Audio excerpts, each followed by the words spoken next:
जय हिंद साथियों।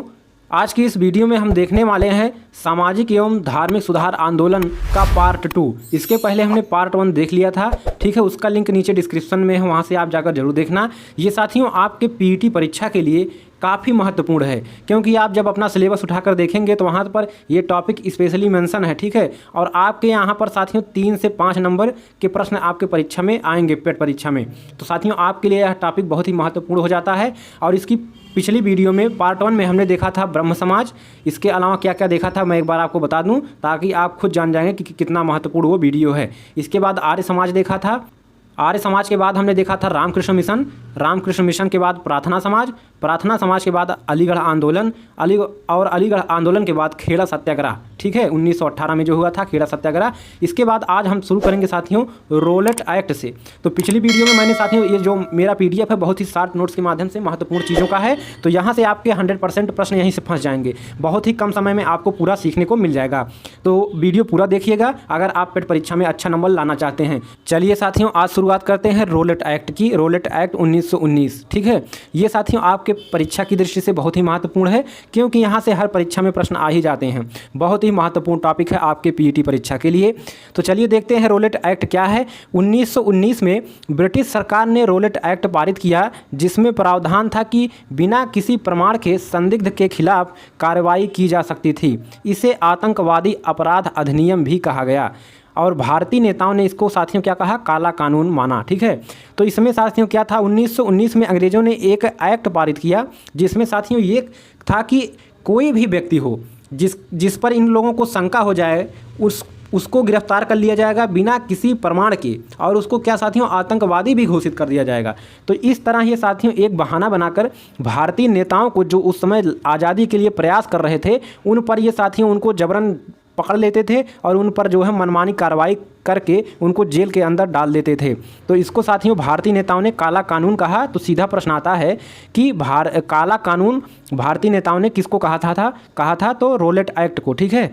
तो अगला आगे देखिए, 6 अप्रैल 1919 को रोलेट एक्ट के विरोध में देश भर में हड़ताल की गई, ठीक है। जब रोलेट एक्ट आ गया तो 6 अप्रैल को इसका विरोध चालू हो गया। 6 अप्रैल 1919 को देश भर में इसका हड़ताल होना चालू हो गया इसके खिलाफ। गांधी जी ने इस कानून के विरोध में सत्याग्रह आंदोलन का प्रस्ताव जो है कांग्रेस में पारित करवाया, ठीक है। सत्याग्रह आंदोलन का प्रस्ताव गांधी जी ने पारित करवाया था इस रोलेट एक्ट कानून के खिलाफ, ठीक है। तो इसमें इतना था, आगे हम देखेंगे अब, ठीक है। खिलाफत आंदोलन साथियों 1920 ईस्वी में हुआ था। तो चलिए देखते हैं क्या हुआ। प्रथम विश्व युद्ध के बाद वर्साय की संधि के प्रावधानों के अनुसार तुर्की में खलीफा के पद को समाप्त कर दिया गया, जिसके कारण खिलाफत आंदोलन भड़का, ठीक है। क्या हुआ कि साथियों प्रथम विश्व युद्ध के बाद एक वर्साय की संधि हुई थी। तो सीधा प्रश्न आता है कि वर्साय की संधि कब हुई थी, प्रथम विश्व युद्ध के बाद। तो प्रथम विश्व युद्ध कब हुआ था, नीचे कमेंट आप जरूर करिएगा। उम्मीद है आपको ये सिंपल सा सवाल जरूर मालूम होगा, ठीक है। संधि के बाद क्या हुआ कि तुर्की में एक खलीफा का पद हुआ करता था, उसको समाप्त कर दिया गया, जिसके कारण साथियों खिलाफत आंदोलन चालू हुआ। 17 अक्टूबर 1919 को अखिल भारतीय स्तर पर खिलाफत कमेटी का गठन किया गया, ठीक है। तो खिलाफत कमेटी का गठन 1919 में किया गया, ठीक है। 1919 ईस्वी में मोहम्मद अली तथा शौकत अली ने अखिल भारतीय खिलाफत कमेटी का गठन किया। तो सीधा प्रश्न आ सकता है कि अखिल भारतीय खिलाफत कमेटी का गठन किन लोगों ने किया था, तो मोहम्मद अली और शौकत अली ने किया था 1919 में। आगे देखिए, अबुल कलाम आज़ाद ने अपनी पत्रिका अल हिलाल एवं कामरेड के माध्यम से खिलाफत आंदोलन का प्रचार किया। तो यहाँ से बनने वाला प्रश्न है कि अल हिलाल पत्रिका जो है किसके द्वारा प्रकाशित की जाती थी, तो अबुल कलाम आज़ाद और कामरेड, ये जो दो जो है पत्रिका थी जो अबुल कलाम आज़ाद जो है प्रकाशित करते थे अपने माध्यम से, ठीक है। 1919 ईस्वी में दिल्ली में आयोजित अखिल भारतीय खिलाफत कमेटी के अधिवेशन में गांधी जी ने भाग लिया और अध्यक्ष बने। तो गांधी जी अखिल भारतीय जो खिलाफत कमेटी थी उसके अध्यक्ष कब बने, 1919 में, ठीक है। तो ये साथियों आपका रहा। आगे साथियों मोस्ट इंपॉर्टेंट टॉपिक है ये आपका। यहाँ से साथियों कोई ऐसा एग्जाम नहीं होगा जहाँ पर प्रश्न यहाँ से ना बने हों। तो चलिए हम मेन पॉइंट्स को देख लेते हैं। अगर आपका पेट परीक्षा में यहाँ से प्रश्न बनेगा तो यहीं से आपका फंस जाएगा, इससे बाहर नहीं जाएगा। आपका है साथियों जलियांवाला बाग हत्याकांड। जलियांवाला बाग हत्याकांड कब हुआ था, सीधा प्रश्न आता है 1919 में। तो आइए इसको डिटेल से समझते हैं। ठीक है। रोलेट एक्ट जो आपका साथियों आया था, अभी ऊपर हमने चर्चा किया, रोलेट एक्ट 1919, उसके विरोध में साथियों आयोजित प्रदर्शन के दौरान, ठीक है, आयोजित प्रदर्शन के दौरान पंजाब के लोकप्रिय नेता सैफुद्दीन किचलू तथा सत्यपाल को गिरफ्तार कर लिया गया। जब साथियों रोलेट एक्ट आया तो उसका विरोध साथियों पंजाब के दो लोकप्रिय नेता थे सैफुद्दीन किचलू और सत्यपाल, इन लोगों को साथियों गिरफ्तार कर लिया गया रोलेट एक्ट के विरोध में प्रदर्शन के लिए, ठीक है। तो क्या हुआ, इस गिरफ्तारी के, इन दोनों की जब गिरफ्तारी हो गई, इस गिरफ्तारी के विरोध में 13 अप्रैल 1919 को अमृतसर के जलियांवाला बाग में, जलियांवाला एक बाग है वहाँ पर साथियों, ठीक है, अमृतसर में है, पंजाब में। तो 13 अप्रैल 1919 को जलियांवाला बाग में एक जनसभा आयोजित की गई, ठीक है। तो इसके विरोध में नेताओं को गिरफ्तार किया गया भारतीय, तो इसके विरोध में एक जनसभा बुलाई गई 13 अप्रैल 1919 को। ये डेट आप याद कर लीजिए, यही पूछा जाता है कि जलियांवाला बाग हत्याकांड कब हुआ था, सीधा उत्तर हो जाएगा 13 अप्रैल 1919 को आयोजित की गई जनसभा। तो जिस पर साथियों जनरल डायर ने गोलियां चलवा दी। तो गोलियां किसने चलवाई थी जलियांवाला बाग हत्याकांड में? जनरल डायर ने चलवाई थी, काफ़ी बार परीक्षा में आ चुका है, ठीक है। इसमें सैकड़ों लोग मारे गए थे। वायसराय की कार्यकारिणी के सदस्य शंकर नायर ने इस हत्याकांड के विरोध में इस्तीफा दे दिया, ठीक है। वायसराय के कार्यकारिणी के सदस्य थे शंकर नायर, इन्होंने इस हत्याकांड के बाद जो है इस्तीफा दे दिया। रविंद्रनाथ ठाकुर ने नाइट की उपाधि वापस कर दी, ठीक है। तो नाइट की उपाधि किसको प्राप्त थी? रविंद्रनाथ ठाकुर को, और इन्होंने जो है अपना जो उपाधि है उसको वापस कर दिया। आगे है दीनबंधु C.F. एंड्रूज ने इस हत्याकांड को जानबूझकर की गई हत्या की संज्ञा दी, ठीक है। तो ये आपके कुछ चीज़ें थी। इसके बाद साथियों जलियांवाला बाग हत्याकांड के बाद एक आपका समिति का गठन किया गया। यहाँ से भी प्रश्न बार बार आते हैं।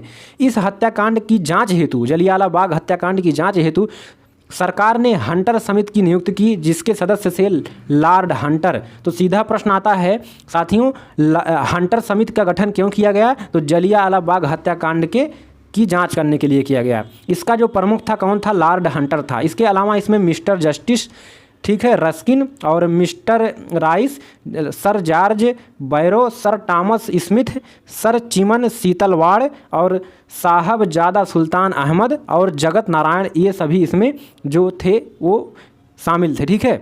अगला है आपका साथियों पूना पैक्ट। साथियों मोस्ट इंपॉर्टेंट, जितने भी स्टार बनाए जाएं उतने कम है। तो पूना पैक्ट से साथियों कोई भी परीक्षा अछूता नहीं रहा है, तो पेट परीक्षा में भी प्रश्न आ सकते हैं। तो चलिए देखते हैं पूना पैक्ट क्या है। महात्मा गांधी ने दलितों को पृथक निर्वाचक मंडल प्रदान करने वाले कम्युनल अवार्ड का विरोध करने के लिए 20 सितंबर 1932 को एरवदा जेल में आमरण अनशन आरंभ किया। तो दलितों को साथियों एक पृथक मंडल जो है प्रदान करने के लिए, ठीक है, कम्युनल अवार्ड का आयोजन किया गया, जिसके विरोध में 20 सितंबर 1932 को एरवदा जेल में गांधी जी ने आमरण अनशन प्रारंभ कर दिया। इसके बाद मदन मोहन मालवीय के प्रयासों से 26 सितंबर 1932 को B.R. अम्बेडकर अर्थात डॉक्टर भीमराव अम्बेडकर और महात्मा गांधी जी के बीच में एक समझौता हुआ, ठीक है, जिसमें क्या हुआ कि दलितों के लिए 71 स्थान की जगह सुरक्षित स्थानों की संख्या बढ़ाकर 48 करने तथा संयुक्त निर्वाचन मंडल स्वीकार करने की बात कही गई। तो इसमें क्या हुआ साथियों, पहले दलितों के लिए अलग निर्वाचन मंडल बनाया जा रहा था। क्योंकि साथियों उन्हें अछूत माना जाता था, ठीक है, तमाम प्रकार के उनसे भेदभाव किए जाते थे, आपको पता है। तो उसी के कारण उनको जो है अलग मंडल में अलग उनका निर्वाचन मंडल बनाया जा रहा था, जिसके लिए साथियों गांधी जी ने और अम्बेडकर ने जो है एक समझौता किया, जिसमें 71 की जगह दलितों की संख्या जो है सुरक्षित संख्या 148 कर दी गई और उनको संयुक्त मंडल यानी कि अलग से नहीं, अब सब साथ में ही निर्वाचन मंडल स्वीकार करने की बात की गई। इसी समझौते को साथियों पूना पैक्ट कहा जाता है। तो साथियों सीधा प्रश्न आता है कि पूना पैक्ट किनके बीच हुआ? महात्मा गांधी और डॉक्टर अम्बेडकर के बीच हुआ, ठीक है, ये चीज़ें कही गई। तो पूना पैक्ट में क्या हुआ साथियों, केंद्रीय विधानमंडल में 18% सीटें दलित वर्ग के लिए आरक्षित हो गई कि अब 18% सीटें केवल दलित वर्ग की होंगी। तो साथियों चैनल पर नए हैं तो सब्सक्राइब कर लीजिए और इसका PDF साथियों आपको हमारे टेलीग्राम चैनल पर प्रोवाइड करा दिया जाएगा।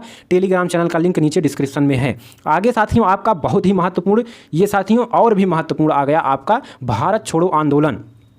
अभी हाल ही में जितनी भी परीक्षाएं हुई हैं उन सभी में भी यहाँ से प्रश्न आ चुके हैं, तो आगे भी यहाँ भी प्रश्न बनेगा। क्योंकि टॉपिक सीमित है आपके परीक्षा में, तो प्रश्न ज़्यादा कहाँ से बनाए जाएंगे, तो यही सबसे आपके प्रश्न बनने की पूरी संभावना है। तो भारत छोड़ो आंदोलन, पहला प्रश्न यही आता है कि भारत छोड़ो आंदोलन कब हुआ, तो 1942 में हुआ। तो चलिए देख लेते हैं। अगस्त प्रस्ताव तथा क्रिप्स मिशन की असफलता के बाद भारत छोड़ो आंदोलन प्रारंभ किया गया। अगस्त प्रस्ताव और क्रिप्स मिशन असफल रहा, इसके बाद साथियों भारत छोड़ो आंदोलन प्रारंभ किया गया। 8 अगस्त 1942 को बम्बई के ग्वालिया टैंक में कांग्रेस का अधिवेशन आयोजित किया गया। ठीक है, 8 अगस्त 1942 को 8 मतलब जो कांग्रेस का अधिवेशन आयोजित किया गया, उसी में 8 अगस्त 1942 को गांधी जी ने करो या मरो का नारा दिया। तो सीधा प्रश्न आता है, अभी हाल ही में आपके जो एग्जाम हुए हैं उसमें भी आया था कि करो या मरो का नारा किसने दिया, तो साथियों सीधा उत्तर हो जाएगा महात्मा गांधी ने दिया, सभी जानते हैं। 8 अगस्त 1942 को दिया था। ठीक है, कांग्रेस के सभी बड़े नेता गिरफ्तार किए गए। इसके बाद साथियों जब नारा दिया गया तो कांग्रेस के जितने बड़े नेता थे उनको गिरफ्तार कर लिया गया। गांधी जी को पूना के आगा खां महल में रखा गया। मुस्लिम लीग ने भारत छोड़ो आंदोलन का समर्थन नहीं किया तथा तटस्थता बनाए रखी। तो साथियों आता है सीधा प्रश्न कि भारत छोड़ो आंदोलन का समर्थन निम्नलिखित में से किसने नहीं किया, तो उसमें 4 ऑप्शन आपके रहेंगे, तो 3 सही रहेंगे। ठीक है, यानी कि 3 ने समर्थन किया था और एक आपका जो मुस्लिम लीग है इसने समर्थन नहीं किया था। तो इस तरह के प्रश्न आपको फंसाने के लिए आ जाते हैं। अगला है आपका साथियों साइमन कमीशन, काफ़ी महत्वपूर्ण, यहाँ से भी प्रश्न बनते हैं। साइमन कमीशन, ठीक है, तो चलिए देख लेते हैं क्या है, ध्यान से समझिएगा। 8 अगस्त 1927 को साइमन कमीशन का गठन किया गया। तो साइमन कमीशन का गठन कब किया गया? 8 नवंबर 1927 को। इस कमीशन के सभी सदस्य ब्रिटिश थे। ठीक है, जो इस कमीशन का गठन किया गया इसमें जितने सदस्य थे वो ब्रिटिश थे। ठीक है, इस आयोग का कार्य के अधिनियम के व्यवहारिक सफलता का पता लगाना था। इस आयोग का जो कार्य था, अधिनियम जो आया था उसके व्यवहारिक सफलता, यानी कि वो कितना सफल रहा भारत में, इसकी सफलता का जो है पता लगाना था। किसी भारतीय को शामिल नहीं होने के कारण, ठीक है, किसी भारतीय के शामिल ना होने के कारण इस कमीशन में, भारत में इस कमीशन का तीव्र विरोध हुआ कि मतलब अगर भारतीय शामिल नहीं है तो अंग्रेज अपनी मनमानी करेंगे, इसलिए इसका विरोध चालू हो गया। 3 फरवरी 1928 को साइमन कमीशन के बम्बई पहुंचने पर हड़ताल आयोजित की गई। तो साथियों जब साइमन कमीशन भारत पहुंचा ब्रिटेन से, तो उसका जो साथियों बम्बई में जैसे पहुंचा तो हड़ताल चालू कर दिया गया। लाहौर में साइमन कमीशन का विरोध करते हुए पुलिस की लाठी से लाला लाजपत राय घायल हुए, जिसके बाद साथियों 1928 में उनकी मृत्यु हो गई। तो साथियों यहाँ से एक खास प्रश्न कई बार परीक्षा में आया है कि साइमन कमीशन का विरोध करते हुए किस भारतीय नेता का, ठीक है, लाठी चार्ज में मृत्यु हो गई थी? तो लाला लाजपत राय। ठीक है, लाला लाजपत राय रट लीजिए, काफ़ी महत्वपूर्ण प्रश्न है। तो लाहौर में साथियों साइमन कमीशन का विरोध कर रहे थे। ठीक है, वहाँ पर पुलिस ने लाठी चार्ज कर दिया, तो वहाँ पर लाला लाजपत राय घायल हुए और उनकी मृत्यु 1928 में हो गई। इस पुलिस कार्यवाही का नेतृत्व सैंडर्स कर रहा था। तो साथियों सीधा प्रश्न आता है कि साइमन कमीशन का जब विरोध हो रहा था तो इसका नेतृत्व कौन कर रहा था? तो सैंडर्स एक था, वही कर रहा था। ठीक है, तो ये साथियों महत्वपूर्ण जो प्रश्न थे इस टॉपिक से हमने देखा। तो साथियों उम्मीद है आपको वीडियो बहुत अच्छा लगा होगा और इसका PDF आपको टेलीग्राम चैनल पर मिल जाएगा और हमारे चैनल को सब्सक्राइब कर लीजिए, आपको बहुत ही बेहतरीन तैयारी कराई जा रही है। तो अगली वीडियो में मुलाकात होगी, तब तक के लिए जय हिंद, वंदे मातरम।